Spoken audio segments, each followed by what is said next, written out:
Une adresse mail pour dénoncer ces harceleurs. Et puis hier soir, par exemple, il y a près de 300 personnes qui ont écrit sur cette adresse. C'est l'initiative de Sandrine Rousseau, femme politique, mais aussi victime de harcèlement.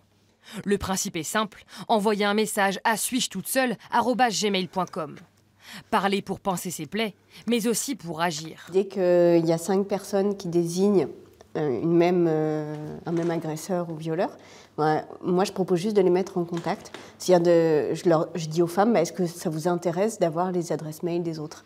Si elles me répondent non, c'est tout, ça s'arrête. Et si elles me répondent oui, après je les laisse libres.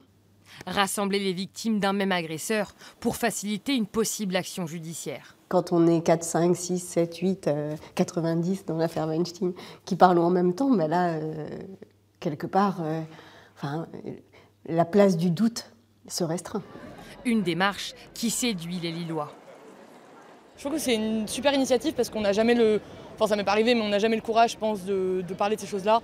Plus les femmes vont en parler, plus ça va peut-être faire que d'autres vont s'exprimer et se libérer là-dessus. Donc après, il faut juste que ça ne devienne pas quelque chose où on dénonce des gens qui n'ont rien fait. Et il faut toujours se baser sur des faits et pas uniquement sur des oui-dire. Des dénonciations. Sur Internet, il y en a des milliers. Mon collègue, 50 ans, moi 23 ans, alors me voyant manger une banane, « Si tu as encore faim, j'en ai une autre pour toi ». Depuis plusieurs semaines, le hashtag Balance ton porc fait fureur sur Twitter. Briser l'omerta, mais aussi se défendre en temps réel, comme le propose le numéro anti-relou, récemment mis en service. Mais ces initiatives contre le harcèlement peuvent parfois laisser des femmes isolées. Avec son adresse mail, Sandrine Rousseau espère bien aller plus loin, pour plus d'actions en justice contre les harceleurs.